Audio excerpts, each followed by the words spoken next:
It's been a little over a year since my video on why the first few episodes of Avatar: The Last Airbender were really a struggle for me to get through, despite the series being so exceptional overall.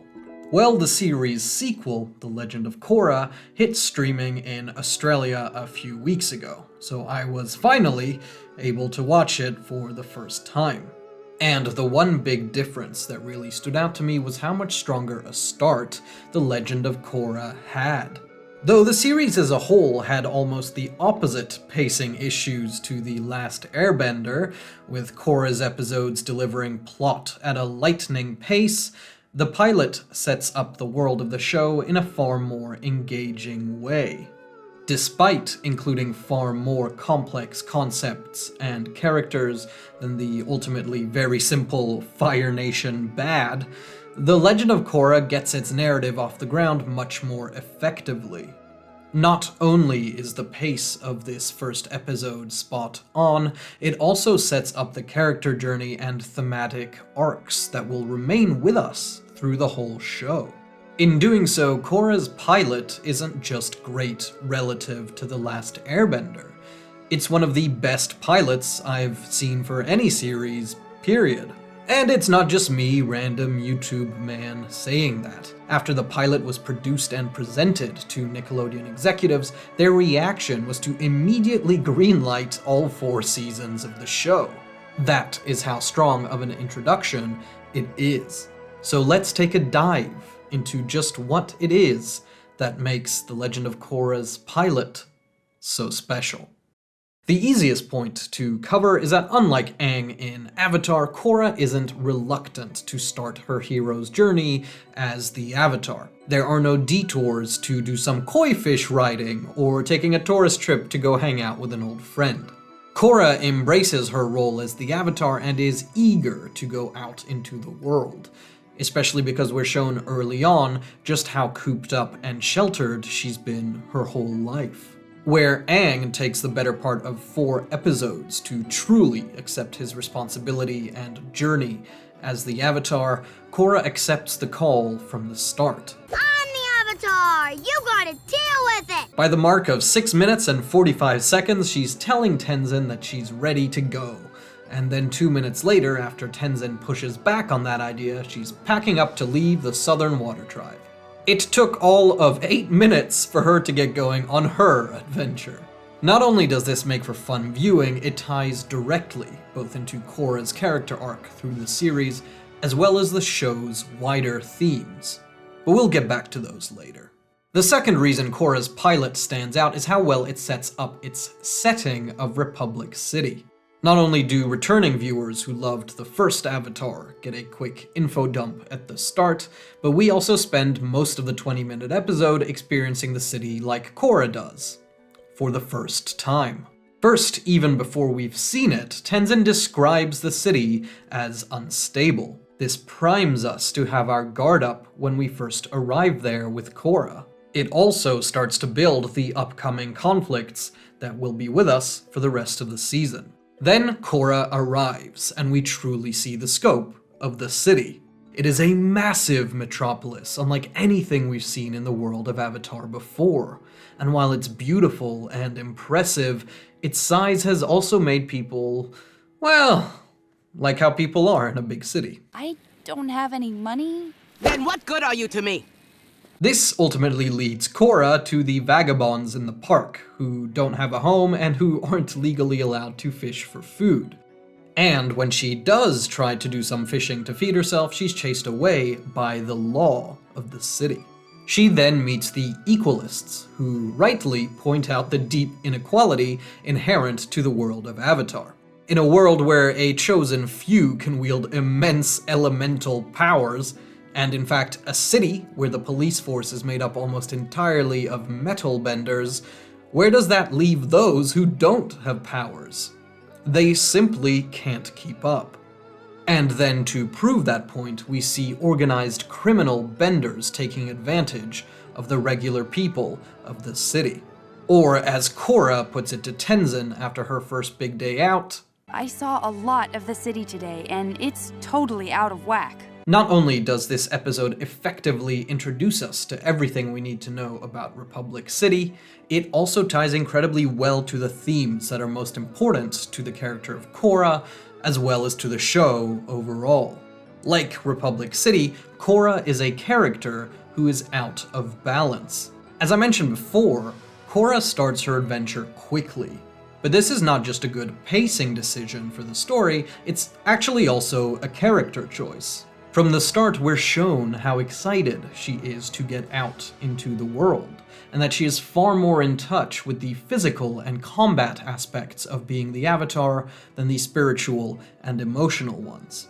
She excels at bending the more physical elements, but struggles with restraint, and her spiritual side is virtually non-existent. She repeatedly rushes into action, and she does so without considering the consequences or the impact her actions might have on others.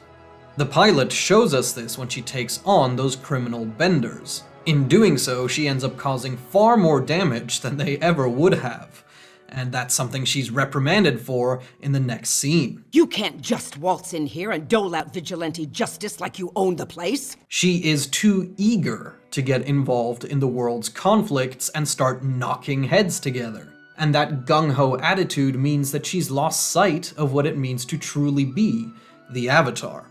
And we see this when Korra confronts the equalist protesters as well. Rather than trying to empathize with their pain or look for a solution, she resorts to a phrase that many so-called online intellectuals often do when confronted with the deep injustice of our society. I'm not oppressing anyone.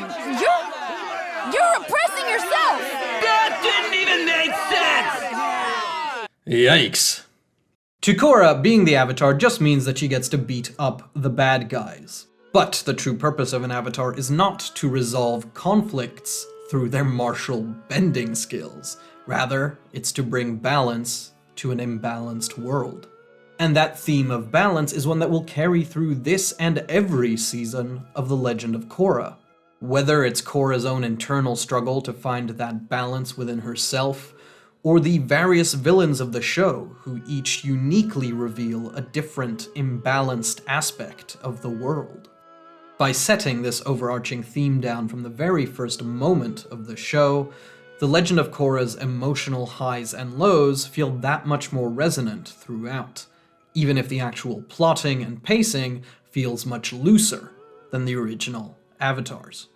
And that is what makes the pilot of The Legend of Korra so amazing. It serves as a perfect representation of everything the show is about, and it does it all in one 24-minute episode.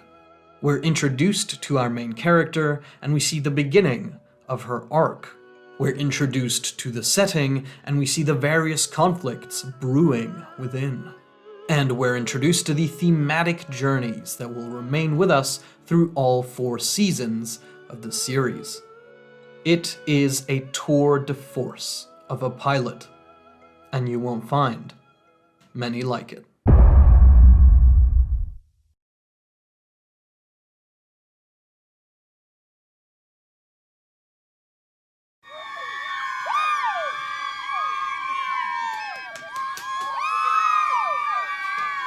We did it. We did it, Jack. We goddamn did it. It's back. Julian, like the United States, is back. So you may have noticed it's been a while since my last video, and that's because I spent several weeks with my ass tightly clenched, stress eating every single day of my life, putting on like 6 kilos, just tensed up about the US election. And honestly, I didn't even realize how much it was stressing me out until I was looking back, and it turned out I hadn't done any script or video editing work in 4 weeks, and the day after Biden was finally confirmed as the winner, I woke up and turned on the news, and I didn't feel an instant pit of despair in my chest. It was just nice to have a good thing happen. Like, one good thing this year.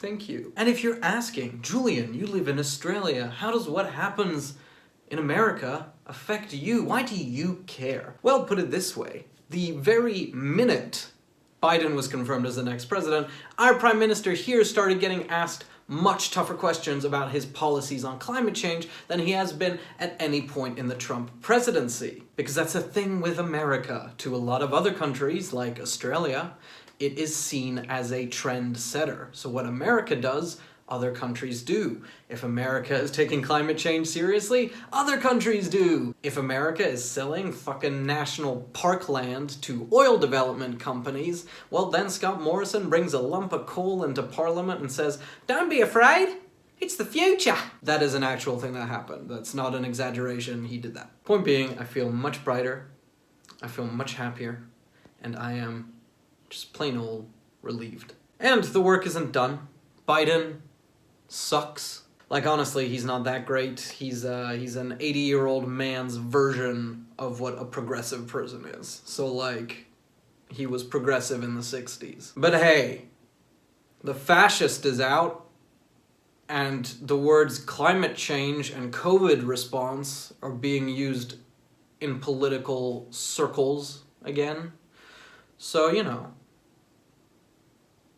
fucking yay. Anyway, it's been a hard year for pretty much everyone across the board for a whole bunch of reasons, but it's nice to end with a bit of hope. So, hope you guys liked the video. Make sure to give me money on Patreon, because I need it.